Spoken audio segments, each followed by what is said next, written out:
Maybe you'd call me Everly Chilton, naive or too trusting. Or, if you're being impolite, a sucker. I may have once been that way, but not anymore. My husband Harris and I met after college graduation when we worked in neighboring buildings.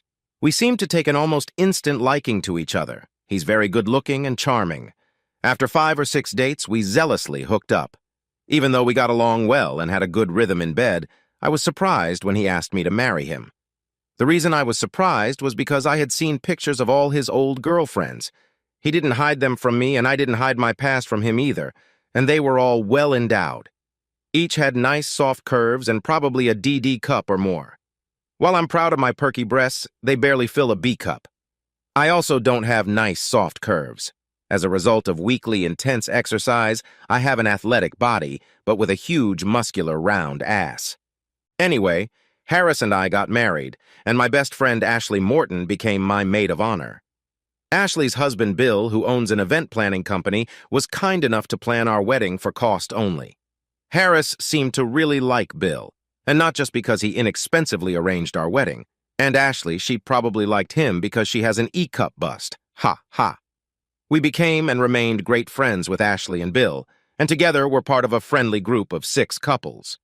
Harris and I agreed on many important things, not the least of which was that we would have at least 2 children, but only after 6 years of marriage. So I had a regular birth control shot every 3 months, which was important because our sex life never really stopped. A pleasurable 3 or more times a week, in fact, always with a very satisfying orgasm for each of us. Ashley is a little older than I am, so while Harris and I had been married for about 3 years, and she and Bill for about 6, she had given up birth control. She told me with a laugh that psychologically it made her a little more horny, and I wish Bill would have me more often. At that time, Harris and I shared almost everything except toothbrushes, and only our cars were different. I had a Prius and he had a Dodge Challenger. He thought my car was too prim. I thought his car was too macho. He hates prim, I hate macho.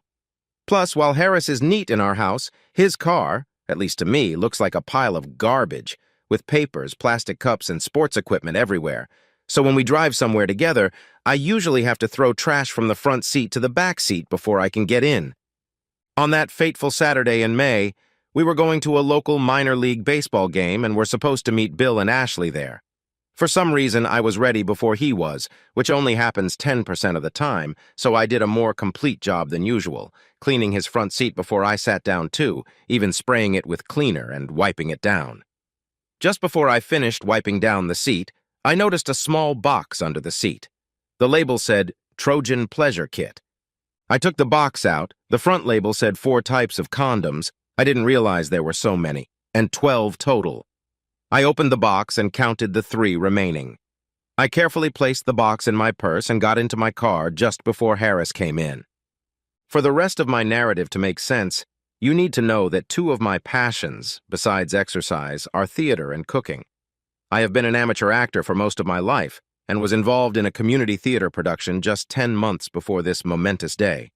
Also, I love experimenting with all sorts of spices and unusual dishes that are 90% of the time well received by all who consume them.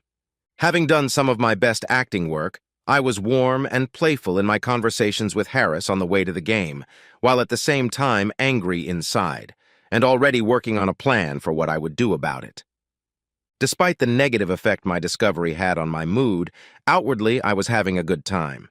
I was tempted to tell Ashley about my dilemma, but then I realized that I needed to handle this alone and gather a lot more information before I made a decision on all aspects of my investigation and probably certain revenge. One of the home team's infielders wore the number 7, exactly like Hall of Fame member Mickey Mantle. I surreptitiously looked him up in the program. His name was Derek Voorhees. He was 23 years old. I was 26. 6 feet 3 inches, 9 meters tall, 220 pounds, 100 kilograms.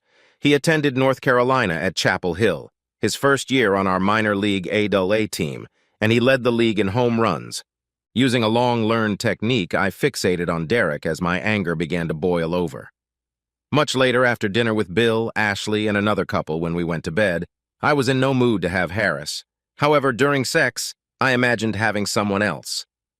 I had a forbidden finish when I mentally fucked baseball player Derek Voorhees. Harris must have really enjoyed our sex because afterward, as our sweaty bodies puffed and panted, he whispered, "You really outdid yourself, Everly. You must be the best in the state." "Fun, yes," was the most I could say in response without anger breaking through my facade. Thankfully, it was enough to make him snore after a quick kiss and a brief hug. Surprisingly, I fell asleep shortly afterward, convincing myself that I needed a good night's sleep to think about my next move. I knew I needed to get everything done quickly so I could return the condom box to Harris's car. As I pulled out the ingredients to make pancakes, my eye stopped on one of my homemade spices, a habanero-based blend that I use for Mexican dishes. An idea popped into my head that made me whistle as I made the pancakes. Harris ate 6 pancakes. After breakfast, while Harris washed our cars in front of the house, I pulled out a pin and a dropper. I mixed the habanero mixture with a little alcohol to liquefy it, pricked each of the 3 packs of condoms in the box with the pin, and used the dropper to carefully inject the liquid into the condoms. I knew the dosage was unlikely to give me all the information I needed to catch Harris, but it was a good revenge before I went to hire a private investigator. I returned the Trojan box exactly where it had been under the passenger seat in Harris's Challenger, and then tried to put it out of my mind.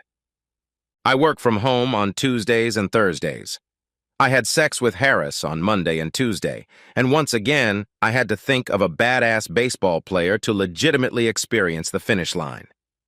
As early as Thursday, around 1 o'clock in the afternoon, Ashley called me. "Everly, something is seriously wrong. My bottom is burning so badly I'm afraid I'm going to wreck my car if I drive, and Bill is in a meeting in a neighboring town right now. Could you take me to the local clinic?" The sounds she made uttering those words were frightening, so I immediately grabbed the keys to my Prius and drove to her house only a mile away from me. She walked stumbling, clutching an ice pack to her groin. She had no explanation for the heat in her groin. Fortunately, the local clinic wasn't far away either, and there was a parking space right in front of it. I helped her in and even checked her in with her insurance card and ID from her purse. Afterward, I asked the nurse if I could go in. Apparently, the nurse thought I was her sister since our facial features, height, and hair are very similar. Only the size of our breasts and the size and shape of our buttocks easily distinguish us when we are dressed, and muttered what I interpreted as a yes. I walked to the door to the room, and the soundproofing wasn't that good. I heard Ashley say, "It started during sex at noon." I didn't go in, but went out into the lobby. Since Bill was out of town at lunchtime and Harris had condoms with habanero gravy, it didn't take a genius to figure out what happened. As hard as it was to believe, I couldn't think of any other rational explanation. Fortunately, I had 20 minutes before Ashley came out, still crooked-legged, but with a much less contorted and sweaty face, so I regained my composure and relied on my acting skills. On the way home, I questioned Ashley briefly and delicately. "Did they tell you what it was?" They think it was allergic. A reaction to a new, skincare cream I was using on my thighs and crotch." It was a lie Ashley uttered, stammering. "How soon will you feel better?" I asked with an inward chuckle. Probably in 2 or 3 days. You won't have to make babies for a while," I grinned. Ashley didn't grin back. If there were any doubts, and there weren't, they disappeared when I looked at Harris's red-hot crotch while he was in the shower. He'd excused himself from sex when I'd pretended to try to initiate it that night. "I'm sorry, Everly, but for some reason I feel like shit tonight. Not nauseous, just shitty." "It's okay, sweetie, get better," I replied with obvious concern, laughing to myself. After Harris fell asleep, I went to the convenience store and bought 2 condoms, just like the ones he'd left in his box, and replaced them with new ones.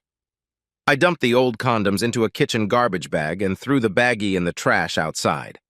The next step was to catch them red-handed. I met with a private investigator, but when I found out how much it cost, I wasn't sure I could hide that amount of money from Harris. However, what I could do was talk to Bill, but I had to do it right. The following Monday, I had to fake finish for the second time in my life with Harris because I couldn't imagine having a guy playing baseball. I took Bill out to lunch on Tuesday. He was a little surprised, but happily agreed to meet. He was puzzled when I told him it had to do with a surprise for Ashley, so he wouldn't say anything to her. I met Bill at a secluded location. He commented with a laugh on the lack of charm there. "It's a business meeting, Bill," I replied seriously. "Oh, shit. What is it?" "Before I get started, I need a guarantee in writing from you," so I handed him a simple one-page document. It stipulated that in exchange for me giving him valuable confidential information, he would keep the information confidential for 45 days, unless I gave him permission to disclose it earlier. There was a stipulation of $25,000 in damages in the event of breach. Bill raised his eyebrows, looked intently into my eyes, and obviously concluded that the information was serious, and we both signed and dated the document. I told Bill what I had learned and that I needed his help in hiring a detective. He needed to be paid using his business account, and when it was done, I would pay him back half. Bill was just picking at his food in frustration. I had more time to adjust, and I ate everything on my plate. Although the place didn't have coziness, it had good food. After lunch, Bill and I went straight to the detective's office and signed the contract. We gave him written authorization to watch our houses, inside and out, and pictures of Ashley and Harris. Bill and I engineered fake trips out of town over the next week, me on Tuesday and Wednesday until Thursday morning, Bill on Wednesday and Thursday, so that there would be no suspicion that we were out of town at the same time. On the days of my fictitious absence, I worked in Bill's office and he worked in my business office, not my home office. We met with the detective the Saturday after our fake trips. Unfortunately, the news was as we expected. Ashley and Harris slept together 3 times between Wednesday evening and Thursday morning in the guest room at Bill's house, and it was recorded in bright color or infrared with clear audio. Harris did use a condom. The only good thing was that they didn't scold me or Bill. The question was, what to do about it? After talking to the private investigator, Bill and I headed to the park to discuss something. We had anticipated this, so we pondered it for a while. I spoke up. "Bill, regardless of what happens next, my friendship with Ashley is over and my marriage to Harris is over too. I won't interfere with whatever you decide to do, but I also want some revenge on both of them." "More than revenge with a habanero?" He grinned, though the situation wasn't funny at all. "Of course more than that," I snorted. "I think I want to try to save my marriage," Bill said with the look of a hung dog. "That will depend on how Ashley reacts when I tell her." "Okay, but remember our contract. I need a few more days to decide what to do, so don't hang this on Ashley until I authorize action. I promise it will take a lot less time than 45 days. Bill shook his head dejectedly. We hugged briefly, and he dejectedly withdrew. That weekend, I had to fake another finish with Harris. Monday morning, as I was browsing through the local morning paper, I looked at the front page. On the front page of the sports section was a picture of Derek Voorhees raising his hat to the hometown baseball crowd. The caption mentioned that he had set a team record by hitting 3 homers in one game. I had an idea. Before I reveal my idea, I need to communicate 2 things to make it make sense. One flattering but probably proven truth, and one unflattering but definitely provable truth. The first. A. My hard body is considered hot and my face is considered pretty. 2. When I'm offended, I'm an angry, nasty, overly vindictive bitch, as half a dozen people from my past will attest to with a hand on the Bible. That Monday morning, I caught Bill between meetings. "Bill, you can run into Ashley as soon as it's convenient for you. However, there are 2 conditions. I insist that you let her stay in the marriage. I need to know one, and I need her temporary consent for the other." "All right," Bill replied cautiously. "I want you to get her to admit how many times, over what period of time she and Harris slept together, and who initiated it. And I need you to get her to promise not to tell Harris what we know until I'm ready. Can you do that?" I concluded, holding both of his hands and looking him in the eyes. After a long pause, he answered, "Okay, I'll talk to her on Wednesday and then I'll call you on your cell phone." Bill called me Wednesday night to tell me that Ashley had tearfully admitted that she had been having an affair with Harris for over a year, usually once a week, and it started with him walking up to her saying, "I adore your breasts." My head almost exploded. Now I was ready for revenge on scorched earth. I believed that Harris would want to save the marriage and that I could get him to do something that would rip his insides out. Of course, I had no intention of saving the marriage, but he didn't know that. If he wasn't interested in saving the marriage, then I would devise another win-win plan. I didn't wait. I threw the case, including a couple of compromising session photos recorded by our private investigator, in his face the following Wednesday night, screaming like a banshee. I called him all sorts of names, destroyed 2 of his memorabilia from his youth, and threw his pillow and related items out of our bedroom and into the guest room. I then closed and locked our bedroom door and installed a newly purchased door bar between the doorknob and the floor. I ignored the pleading and pleading at the door and actually slept a little, thinking about how delicious my revenge would be. Harris begged and crawled for the next 3 days. Finally, I heard words that were music to my ears. "Everly, we can get through this. I love you very much, and I want you and me to have children. Please don't file for divorce. I will do anything to stay married, everything." "Bullshit," I growled. "You say that, but you won't do it.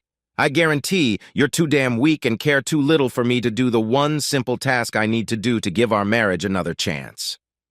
After that, I turned to walk away. He gently grabbed my hand. "Please, Everly, darling, I mean it," he pleaded, and there seemed to be real tears in his eyes. I stopped and stared at him. He kneeled down. "Okay," I giggled. "Get me a night with Derek Voorhees at the local luxury hotel." Then I turned and walked to the garage to get into my Prius. "You can't be serious. You mean baseball player?" "I could never do that. Even if I agreed to do it, I don't have a way to do it." Here are some of his lamentations. I stopped at the garage door, turned to him, and with venom dripping from my mouth, growled, "I told you that you're not just a fucking crook, you're also a liar. You said anything, and you lied. Fuck you. Tell me where you want your divorce papers served."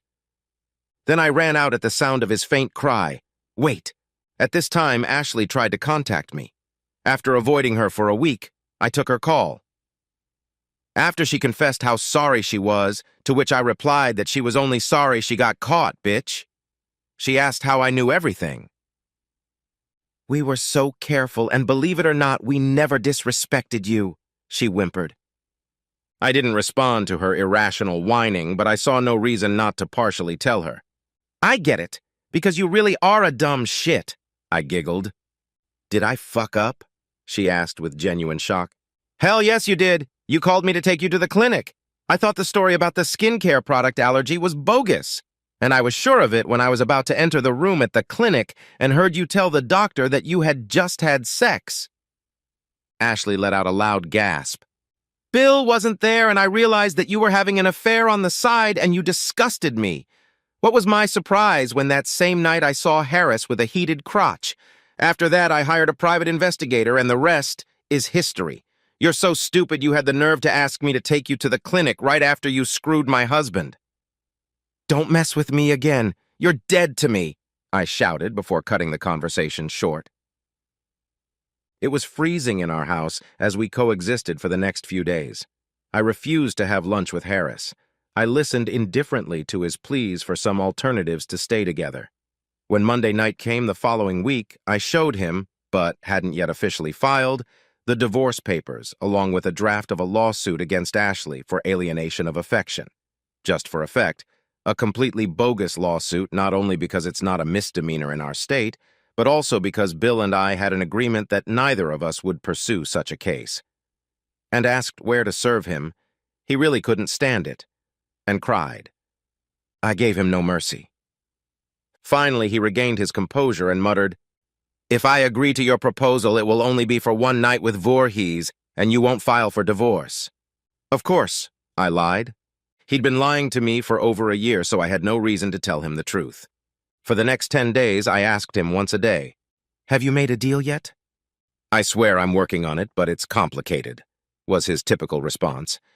Then one day he said, "You know what might help is if I showed him a nude picture of you." "Okay," I grinned, but not a digital photo, but a print in a locked, transparent case that would be returned to me once he looked at it. I prepared myself and found a clear case that would just provide a white color if you tried to photograph it. I asked Bill, not Harris, to take 2 nude pictures of me, front and back. I was pleased to see how Bill's eyes widened and sweat broke out on his forehead as he took the pictures, and how he couldn't utter a word as he looked at me while I slowly dressed. I don't know how Harris did it. Derek must like trim women. But 3 days after I gave Harris the pictures, sweating profusely and in a meek voice, he muttered, I, uh, got Derek to agree. He, free next Monday night. I'll get a room at the Four, Seasons.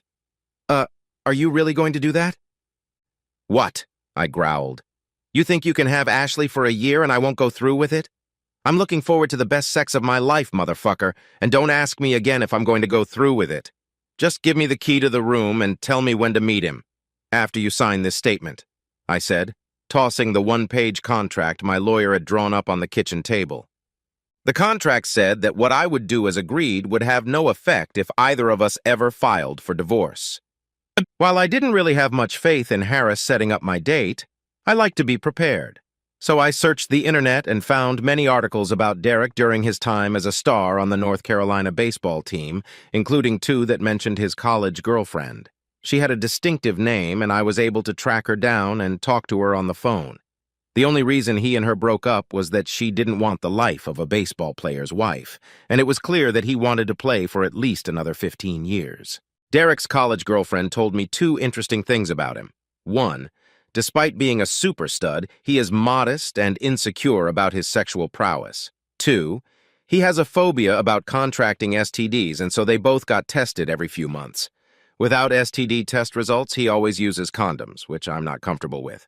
Surprisingly, Monday morning, Harris delivered me a key card to room 1725 of the Four Seasons Hotel. Derek wants to meet you at 5 p.m. for dinner, he squeaked in a weak, mouse-like voice. Give me $140 for dinner, I replied. After Harris left, I took the rest of the day off and got a massage, pedicure, manicure, and facial. After the spa, I headed straight to the Four Seasons. Up close, Derek turned out to be even more handsome and muscular than I thought. As expected, he was no fool, a graduate of New York's Chapel Hill. What surprised me was that he was extremely charming and funny. Derek tried to ask about my arrangement with Harris, but I interrupted him. Holding his hand and looking into his sexy, azure eyes, I said, "We're not going to talk about it, Derek. You can look at it like someone gave you an expensive call girl for the night that you can do whatever you want with, but without pain, and you don't even have to care if she's experiencing a finish or not." I said this to alleviate any performance pressure he might have had, as I had been warned by his ex-girlfriend. Then I continued, "Can you do it?" A smile wider than the Mississippi River appeared on his face. "I can do it," he grinned. "Besides, I want you to know that condoms aren't necessary. Here's a receipt from my doctor, dated last month, that I got my 3-month birth control shot, and a lab report from just 2 days ago that I'm STD-free. He smiled even wider but didn't say anything. Derek and I had a really nice conversation over dinner. I'm only 3 years older than him, so we weren't generationally different and had a lot to talk about. It felt like it was just a first date between people who wanted to be with each other. The only difference was my initiative. After a light dinner, we held hands and walked around the beautiful hotel grounds and adjacent park, where the kids played baseball and the youngsters played volleyball. After a leisurely 45-minute walk, we walked right back to the front door of the hotel. "It's time to get payback from your darling call girl," I whispered in his ear, and then gave him a quick kiss on the lips. Apparently that was the right thing to say. His smile grew even wider. When we got up to room 1725, I playfully pushed Derek onto the main couch, knelt down and pulled off his shoes and socks, lightly rubbing his bare skin with my fingers. Then I stood up, threw off my high-heeled shoes, grabbed his hands and lifted him to his feet. I slowly and erotically unbuttoned his shirt while making complimentary or carnal noises, tossed his shirt aside and held out my hands inviting him to undo the buttons of my blouse. His tank top and my bra followed, then his pants and my skirt. When my skirt fell down, I said, "Oh, I'm not wearing panties," and then quickly pulled down his boxers. Eventually, he rolled to the side and I pressed my breasts against his chest and imprinted dozens of quick kisses on his lips as he chuckled with a series of interjections such as, "Holy shit! I'll never recover!" And what the hell did you do to me? Between kisses, I muttered, "You removed my spine. My whole body is tingling, and I actually passed out from sensory overload." After some bliss, Derek said, "We're both too sweaty. Let's take the covers off the bed, take a shower, and then get under the covers." "Sounds good to me," I smirked. We had a quieter but much longer finish this time, and once our euphoria wore off, we went right back to sleep. I almost never sleep past 6:30 in the morning. When my eyes finally opened the next morning, in the same position as during my dreamy middle-of-the-night sex, it was light in the room, and the clock next to me showed 8:37. I slipped out of bed, did my business, took a quick shower, and went back to bed. Derek was sitting on the bed with a shit-eating grin. When he got up to go to the bathroom, I pressed my naked body against him. "I'm not done with you yet," I growled.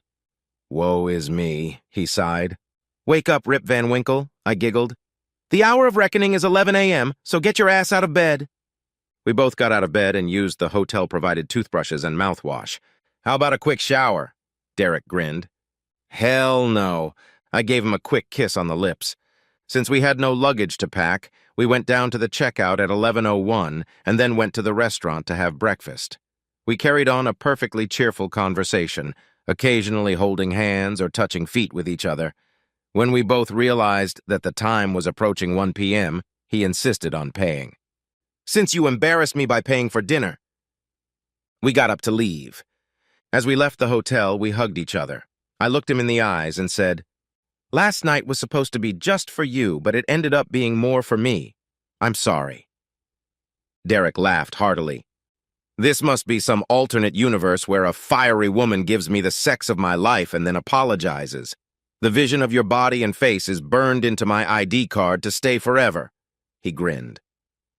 We kissed each other quickly, and then he said, "So now you are going back to your husband as a faithful wife?"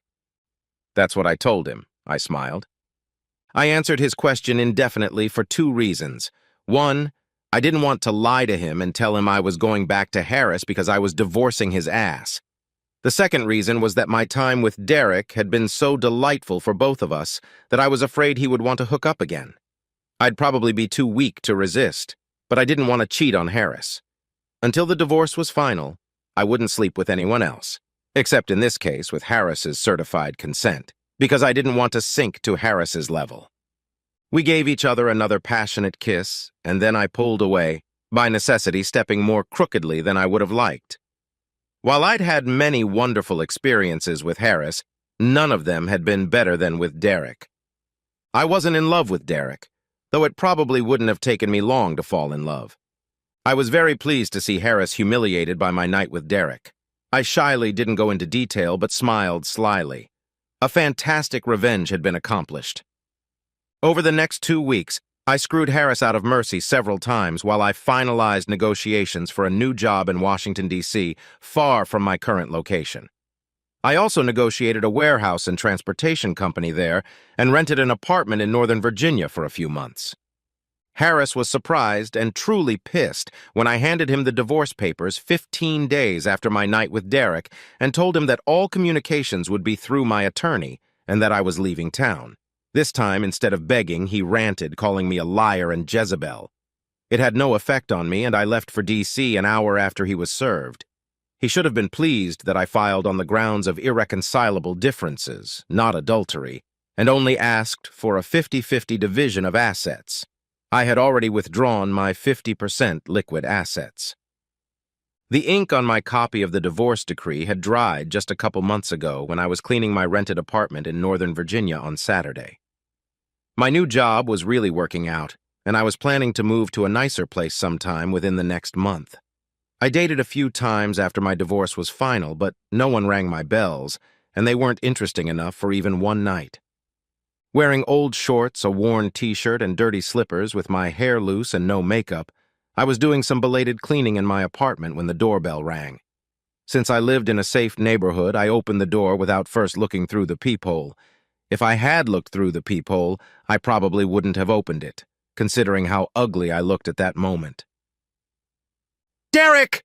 I almost shrieked when I saw who rang my doorbell. "Hi, sexy Everly," He smirked. You look gorgeous. Poor boy must have lost his sight. I wondered if that meant he couldn't play baseball anymore. What? Why, what you, doing here? I stammered. Let me in and I'll tell you, he smirked. I moved away so I wouldn't block the entrance, and he came in and hugged me tightly, and then we both sat down on the couch in the living room. The answer to the question has many parts, he began with a smirk that seemed to grow wider. The first part is that I was promoted to the major leagues and traded to the Washington Nationals after signing a 5-year contract. I have a new luxury condominium less than a mile away. The second reason is that I finally tracked you down. I had my agent look through the court records and found that you had filed for divorce, so I asked him to start looking for you. Fortunately, your name is fairly unique. I'd never known Everly before, even if married and maiden names aren't that unusual. So I found you about a week before I signed my contract.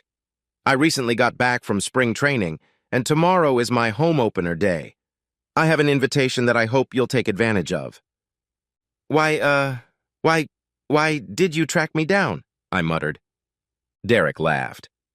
If you have to ask that, you must be the best actress in the world because I thought you liked it the first time we met as much as I did.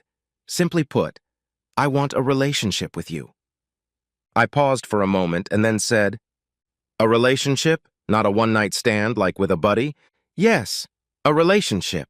I was attracted to your personality as much as your looks, and considering you gave me the best sex of my life, the last thing I want is another one-night stand.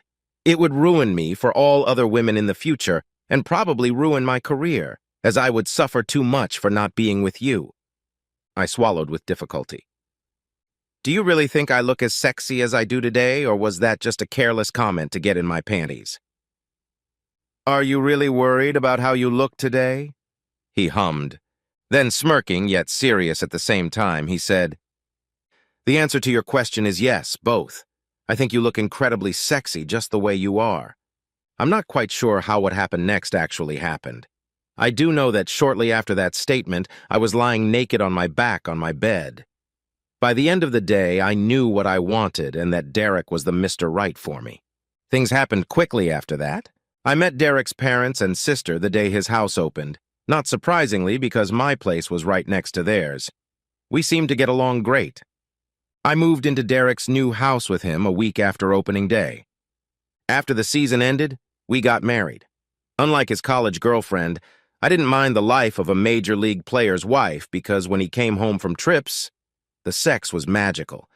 Now he's signed his second, big, contract with the Nationals, and I'm pregnant with our second child. Once a week, I draft and then delete before sending an email to Harris and Ashley, thanking them for cheating and then laughing because their red-hot crotches are responsible for my red-hot love life.